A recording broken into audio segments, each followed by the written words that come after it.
ASEAN Under-19 Boys Championship 2024 antara Indonesia versus Timor Leste yang berakhir untuk kemenangan Indonesia dengan skor telak 6-2.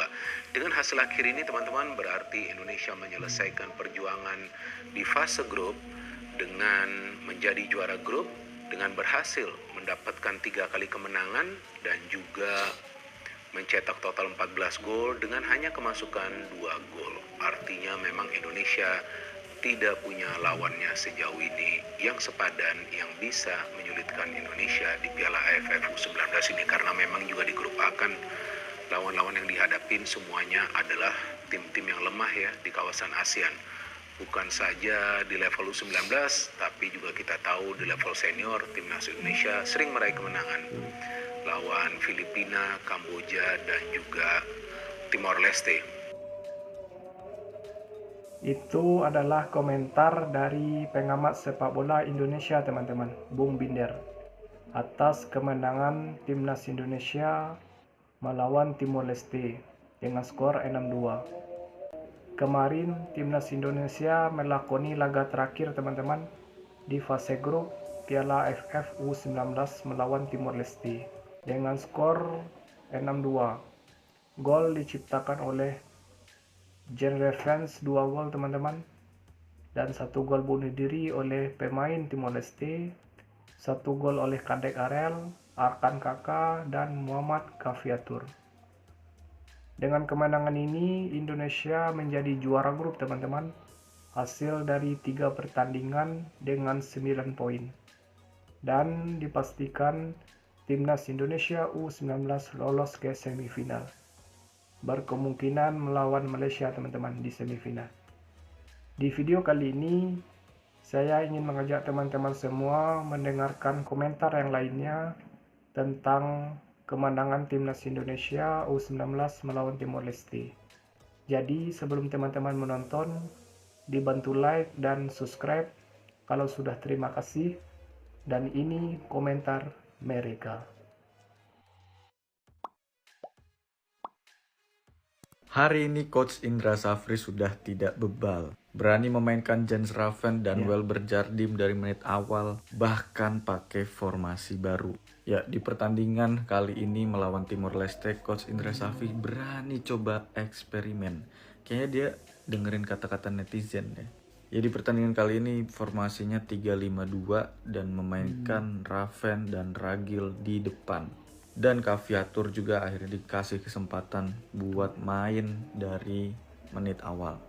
Kepercayaan yang diberikan Coach Indra Safri ke Jens Raven langsung dibalas tuntas.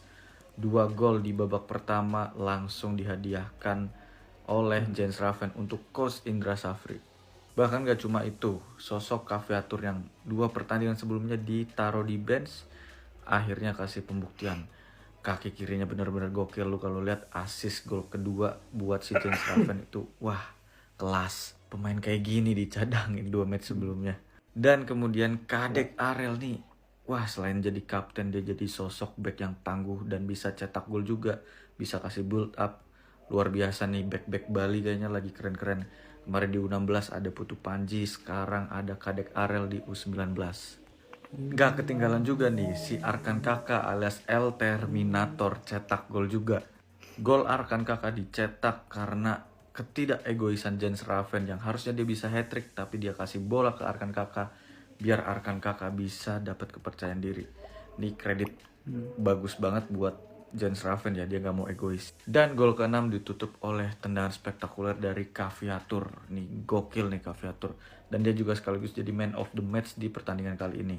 So, dengan hasil skor 6-2, timnas Indonesia berhasil memuncaki klasemen grup A.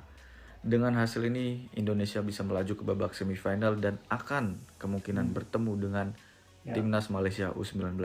Kalau menurut lu, Coach Indra Safri sudah tidak bebal atau masih bebal? Coba tulis di kolom komentar. Main seperti ini, apa yakin bisa menjadi juara?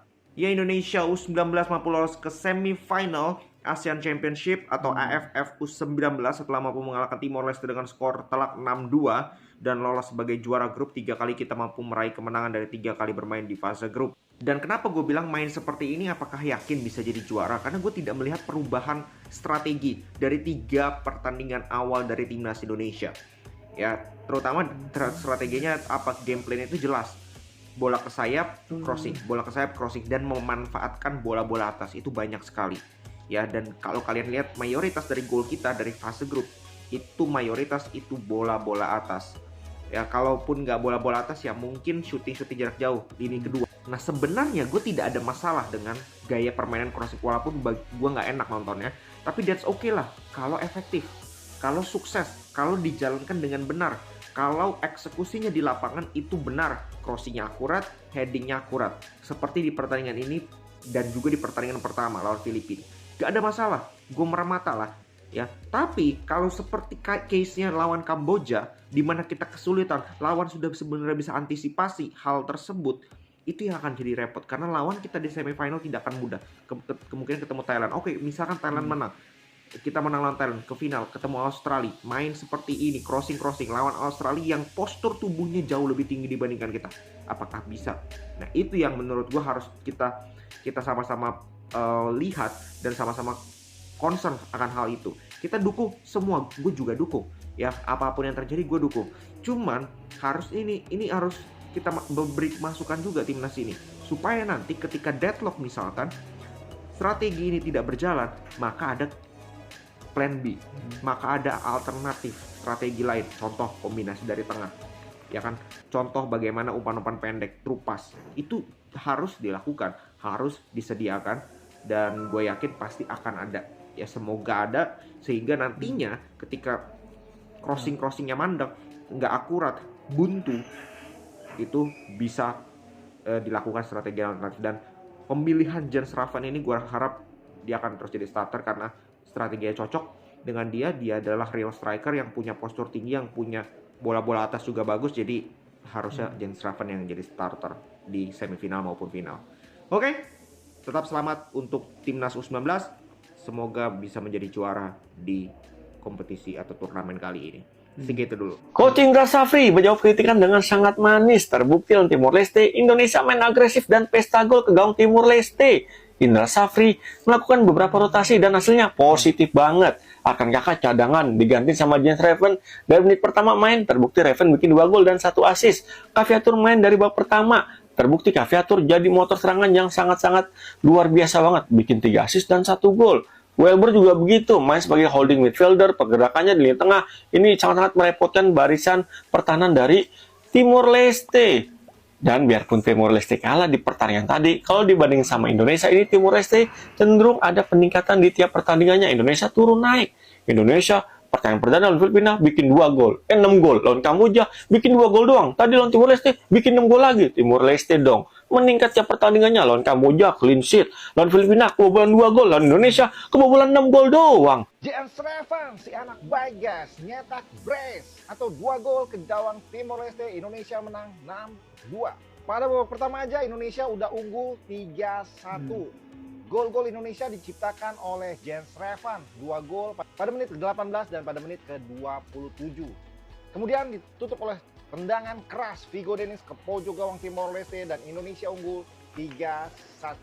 Kemudian pada babak kedua, Kadek Arel memanfaatkan tendangan sudut dari Caviatur mencetak gol lewat sundulan kepalanya. Indonesia unggul 4-1. Arkan Kakak masuk menggantikan Ragil dan memanfaatkan umpan di depan gawang dari Jens Raven yang tidak egois. Indonesia unggul 5-1. Kemudian Caviatur mencetak gol cantik dari luar kotak penalti, melakukan tendangan pressing ke ujung kiri bawah dari Timor Leste. Indonesia unggul 6-1. Tapi sangat disayangkan di penghujung laga Timor Leste mencuri gol lewat Alexandro Lemos. Timor Leste mengubah skor menjadi 6-2. Dan pertandingan ini, Caviatur menjadi player of the match, menciptakan 3 assist dan 1 gol. Harus diakuin permainan timnas Indonesia hari ini jauh lebih baik dibandingkan pertandingan kemarin melawan Kamboja.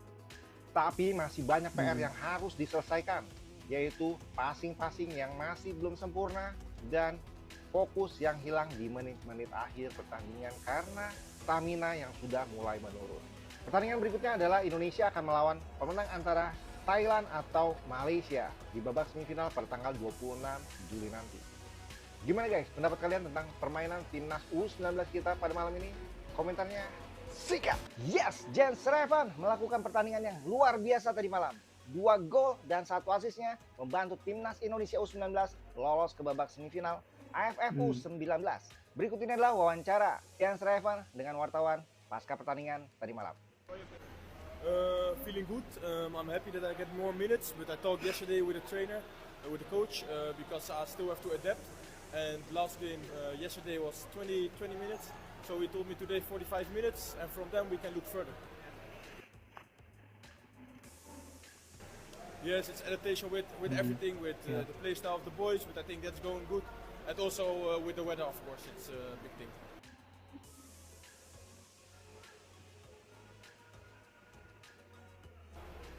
I didn't talk with him, but I think the first game he was, of course, impressed because I scored a goal. I promised him two, but at least one was good. And today, I think I performed good. I think the second half we played very good as a team. So it was a good second half. Nah, kalau kalian mau ngasih rating Jens Reven dari 0 sampai 10, kira-kira mau ngasih nilai berapa? Coba tulis di kolom komentar. Sikat! Kebobolan 2 gol menghadapi Timor Leste menjadi bukti bahwa permainan timnas U19 Indonesia masih bapuk. Timnas U19 Indonesia mampu mengalahkan Timor Leste dengan skor 6-2. Mampu mencetak 6 gol namun dapat kebobolan 2 gol lewat 1 penalti dan juga 1 skema counter attack. Bener-bener walaupun malam ini menang dengan skor mencolok, bisa cetak 6 gol, tapi permainan timnas U19 malam ini menurut gue masih banyak banget kurangnya. Masih sering banget salah passing, masih sering banget salah intercept, salah kontrol, masih sering banget. Ya mungkin karena ini lawannya Timor Leste, jadi mereka nggak bisa memanfaatkan kesalahan pemain kita dengan baik gitu. Tapi kalau ini tadi lawannya sekelas Thailand, Vietnam, Malaysia ataupun Australia, ya mungkin kita bisa kebobolan lebih dari 2 gol. Gue nggak ngerti deh, padahal tim ini kan tim yang kerangkanya itu berlaga di Piala Dunia U17 ya. Waktu itu di bawah asuhannya Coach Bima Sakti. Nah waktu di Piala Dunia U17 tuh nggak seaneh ini dah mainnya, nggak sekocak ini gitu. Masih lumayan bagus menghadapi tim-tim kuat dari mancanegara gitu kan. Lawan Panama, lawan Maroko, lawan Ekuador. Pokoknya permainan kita walaupun kalah dan hanya dapat 1 poin waktu itu, tapi permainan kita tuh nggak seburuk ini. Sedangkan di 3 game ini tuh kita lawannya baru lawan Filipina, Kamboja, dan Timor Leste yang secara tradisi pun dia nggak punya tradisi apa-apa di sepak bola Asia Tenggara gitu. Terutama di kelompok umur 19 apalagi. Gue bingung kenapa jadi berubah nih. Kenapa U19 yang sekarang tuh jadi banyak salah passingnya, salah kontrol, salah pengambilan keputusan, salah crossing. Pokoknya banyak-banyak melakukan kesalahan gitu. Ini antara memang pemainnya yang stuck dan nggak berkembang, atau perkembangannya lambat, atau memang ini pelatihnya yang berpengaruh. Karena di U17 itu waktu itu pelatihnya Bima Sakti, bukan Coach Indra Safri. Menarik buat menunggu lawan timnas di semifinal yang kemungkinan besar adalah antara Malaysia atau Thailand tadi kalau kata komentator. Ya nanti kita cek lagi lah, tapi kemungkinan besar lawannya antara Malaysia ataupun Thailand. Jadi mungkin di semifinal barulah timnas Indonesia mendapatkan lawan yang cukup seimbang dari segi permainan dan kualitas tim gitu. Karena di grup lawannya cuma Filipina, Kamboja, sama Timor Leste yang secara individu juga udah jauh gitu. Kita lihat nanti di semifinal lawan tim yang lebih kuat, apakah masih main kayak 3 match ini, banyak salah passing, banyak salah kontrol. Kita lihat apakah akan seperti itu di semifinal. Semoga sih udah improve ya. Sebagian masih ada yang mengkritik teman-teman taktik yang dipakai oleh Indra Safri saat bermain melawan Timor Leste kemarin. Meskipun Indra Safri sudah melakukan perubahan, mencadangkan Arkan Kaka dan memainkan Jens Reven pada menit awal bersama dengan Welber Jardim, tapi masih ada juga yang mengkritik teman-teman. Indra Safri banyak melakukan perubahan di pertandingan kali ini teman-teman. Yang sebelumnya seperti Jens Reven, Welber Jardim yang tidak dimainkan pada menit awal, sekarang dimainkan. Terbukti teman-teman, Jens Reven bisa mencetak 2 gol dan 1 assist ke Arkan Kaka di babak kedua. Jadi itulah komentar dari mereka teman-teman. Ada yang mengkritik, tapi juga ada yang memuji. Jadi sekian dulu teman-teman. Kalau teman-teman suka dengan video ini, dibantu like dan subscribe. Sekian, assalamualaikum warahmatullahi wabarakatuh.